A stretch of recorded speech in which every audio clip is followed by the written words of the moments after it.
Bom, pessoal, começar pedindo desculpa que o vídeo está indo um pouco mais tarde aí pro ar. Não sei se vocês viram, um pouquinho antes desse vídeo, eu postei um falando de mim, né, da minha formação, e o vídeo foi derrubado. Foi censurado, não sei se denunciado, aí eu tive que pôr de novo, editar de novo, então por isso que atrasou um pouquinho mais o vídeo de hoje, tá? Aliás, quem quiser ver, acho que agora o vídeo vai ficar no ar, vou deixar o link aqui, se você não sabe de que vídeo eu estou falando, né? Mas é um vídeo em que eu falo ali da minha história, da minha formação e tudo mais.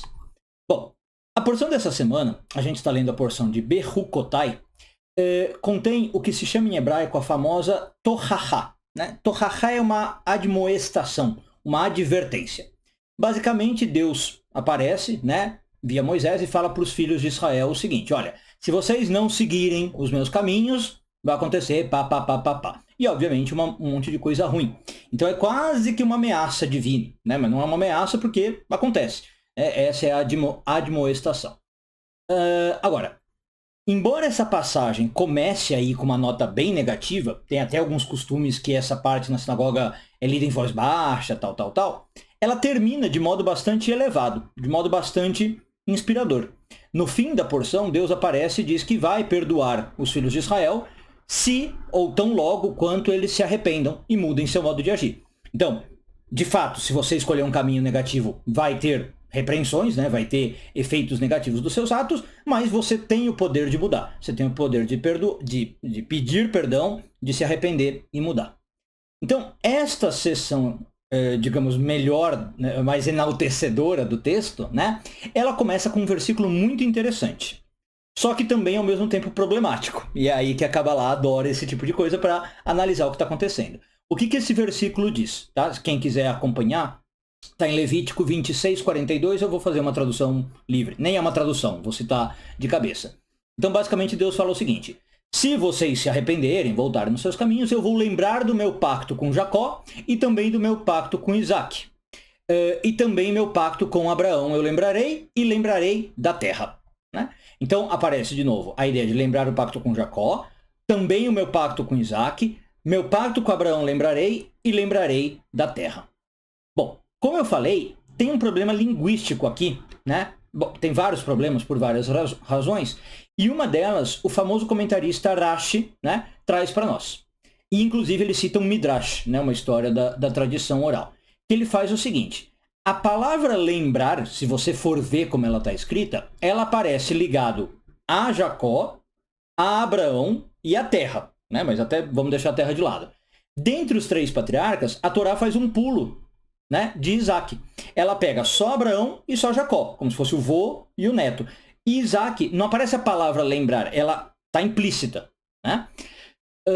Então, uma pergunta que alguns comentaristas fazem, que o Midrash faz, é: será que Deus realmente só está lembrando de Abraão e Jacó? E por que Isaac está sendo excluído? Né? Por que Isaac não está lembrando ou está sendo esquecido? Ele é menos do que os outros patriarcas? O que está acontecendo? Então, o Midrash, como eu disse, citado pelo Rashi, vem dar uma resposta muito interessante. Não é uma resposta fácil de primeira, a gente precisa entender, né? Requer aí alguma explicação, mas é uma resposta muito interessante.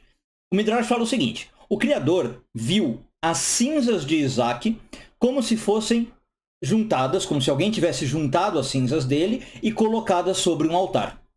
Então, lembrar é desnecessário no caso de Isaac. Porque o Isaac realmente teve aí um contato com Deus que faz com que Deus já saiba que ele está ali. Deus precisa lembrar de Abraão e de Jacó, que não tiveram toda essa entrega, digamos, para Deus. Mas Isaac não, porque ele teria virado cinzas e essas cinzas colocadas no altar. Tá? Do que está falando essa passagem? Né?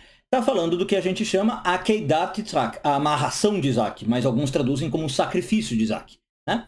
Por que não é o sacrifício de Isaac? Porque ele não foi, na verdade, sacrificado. Ele foi quase sacrificado na mão do pai, né, por Abrão, e que está ali no final da porção de Vayera. Agora, vamos lá. Se a gente deixar de lado, vamos desconsiderar como se não fosse muito relevante o sacrifício, né, para aqui, para o nosso assunto em discussão, a gente tem que entender um pouco, como eu falei, do que o Midrash está falando. Porque, na verdade, como eu acabei de dizer, Isaac, na verdade, não foi sacrificado. Então, portanto, ele nunca foi queimado como uma oferenda sobre o altar e ele não virou cinzas, né? Não aconteceu de ele ser juntado como cinzas no altar pelo seu pai Abraão, para depois subir aos céus e ter um contato com Deus. A gente conhece a história, que no último momento Abraão estava prestes a fazer o sacrifício, né? Matar o filho. Veio um anjo, Deus mesmo revoga ali o mandamento, vem um anjo, segura a mão de Abraão e não acontece isso, né? Então a pergunta é, como é que o Midrash agora está falando que foi isso que fez com que Isaac não precisasse ser lembrado? Parece que o Midrash está errando totalmente, né? É como se o Midrash falasse assim, Isaac não precisa ser lembrado porque ele morreu no altar, ele foi sacrificado, mas a gente sabe que ele não morreu, né? Não tem essas cinzas de Isaac. Então o que está acontecendo aqui? Bom, obviamente que o sacrifício de Isaac foi um baita teste de fé. Na Kabbalah a gente diz que Abraão passou por 10 testes de fé, e esse inclusive foi o 10º, o final, né? Como se fosse o ápice dos testes que ele teve que passar. E teve que testar então Abraão no sentido de, não vamos entrar aqui no mérito, porque a gente não está falando de Abraão, de quanto ele era fiel a Deus, amava a Deus, bondade de Deus.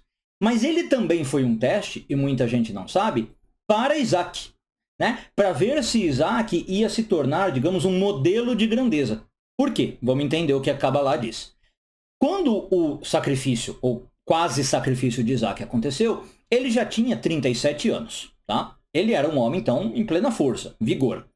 Ele era também maduro de caráter, então ele estava em plena força fisicamente falando, e era um cara formado de caráter. Tá? Então Isaac podia muito bem, todos os comentaristas notam isso, se recusar a ser sacrificado, a ir para o sacrifício. Assim que ele percebe que ele vai ser sacrificado, ele podia, por exemplo, sobrepujar o pai. O pai já era um velhinho, né? Com mais de 90 anos de idade, mais de 100 anos de idade. Ele podia simplesmente sair correndo e o pai não ia conseguir pegar ele, né? Mas Isaac não faz nada disso. Ele concorda em agir de acordo com a ordem de Deus. Ele aceita dar a sua vida. Ele sabe que ele está indo ser sacrificado, ele vai com Abraão, não briga, não foge, não questiona, e quando o Abraão amarra ele, ele fica lá passivamente. Então, esse fiel atributo, né, de Isaac, que pode parecer uma natureza passiva, ou de certo modo é uma natureza passiva, representa a entrega que ele está fazendo. Ele aceita o destino dele. Então, durante toda a sua vida, a gente diz na Kabbalah, o Isaac representa isso. Uma das grandezas de Isaac, obviamente que a gente poderia falar de outras, é justamente demonstrada pela falta de iniciativa, vamos dizer assim. E eu sei que pode parecer louco, né? Porque a gente tende a entender que só é bom a pessoa que age, a pessoa que vai, que faz, que acontece alguma coisa. Mas a Torá está ensinando para nós, através desse Midrash, do Rashi, que Isaac tem uma grandeza em não agir, em aceitar o que está acontecendo, né, da maneira mais plena e da maneira mais plácida possível. Tá? Então, por exemplo, a gente tem também a história que o Isaac volta nas mesmas cidades que Abraão já tinha visitado para reforçar o que o seu pai tinha feito com ligação aos poços, né, os poços que o pai já tinha aberto. Então, por exemplo, ele não está preocupado, se a gente falar em termos de proatividade, em abrir novos poços. Antigamente, você abrir um poço numa cidade era basicamente você conquistar a cidade, né? Porque você virava dono daquele território. Então, Isaac, em vez de ir abrir os seus próprios poços, ele volta a abrir os poços que o pai fez, percebe? Ele fica replicando a figura paterna, em vez de ter a iniciativa própria. De novo, durante a Akedah, né, o sacrifício, a amarração de Isaac, essa passividade de Isaac se mostra da maneira mais forte, e por isso também foi um grande teste para ele. Bom, isso então caracteriza a vida inteira de Isaac, toda a sua personalidade, essa capacidade de entrega.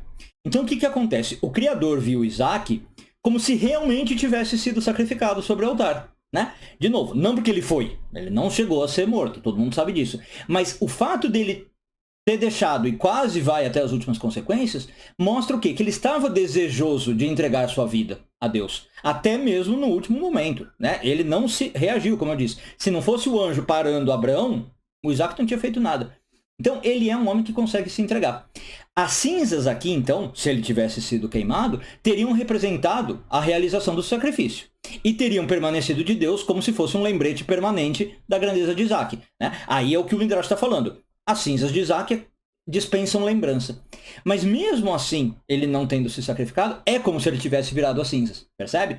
Então, quem precisa ser lembrado? Abraão e Jacó, não Isaac. Tá? Como essas cinzas de Isaac, então, não precisaram aparecer, não são sempre vistas, não há necessidade de lembrete. Tá, então o que agora a gente, amarrando aqui o assunto e encerrando? Quando a gente entende esse lado da personalidade de Isaac, a gente vai conseguir entender as perguntas iniciais. Bom, a razão pela qual ele não é lembrado no versículo, porque ele jamais foi esquecido. Né? Essa é a questão. Eu preciso lembrar de Abraão e Jacó porque a relação deles com Deus era não tão constante como a de Isaac.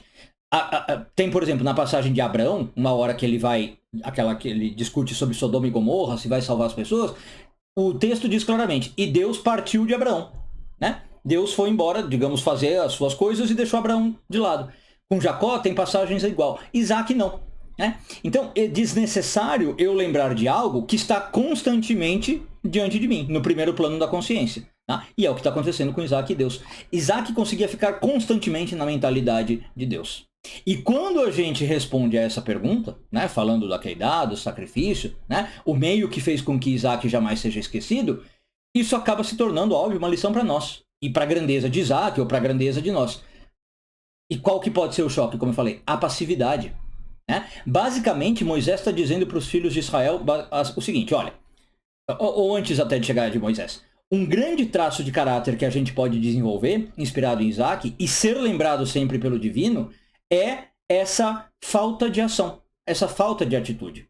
Em que sentido? Em especial quando a gente conheceu os planos divinos, sabe quais são os planos divinos, e a gente então se abstém de lutar contra eles. Aí eu vou entrar no Moisés, vai ficar mais claro.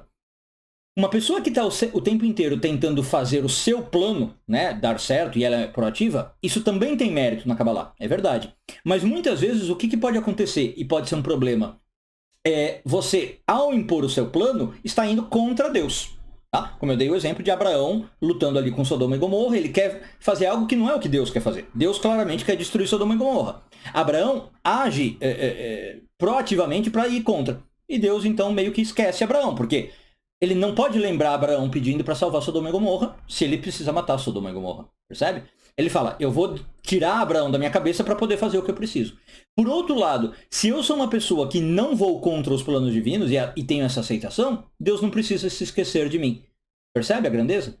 Então, Moisés está dizendo aos filhos de Israel, vamos lembrar que isso está sendo narrado por Moisés, né? Para os filhos de Israel, nessas repreensões, que os castigos que vão vir, né, para o povo, por causa dos seus pecados, acontecem dentro de uma dinâmica. E como é que Deus perdoa essa dinâmica? Então, o que Moisés está falando? São as ações de vocês, filhos de Israel, que vão causar, eventualmente, repreensões. Se vocês fizerem atos que são ofensivos, desgostosos para Deus, né?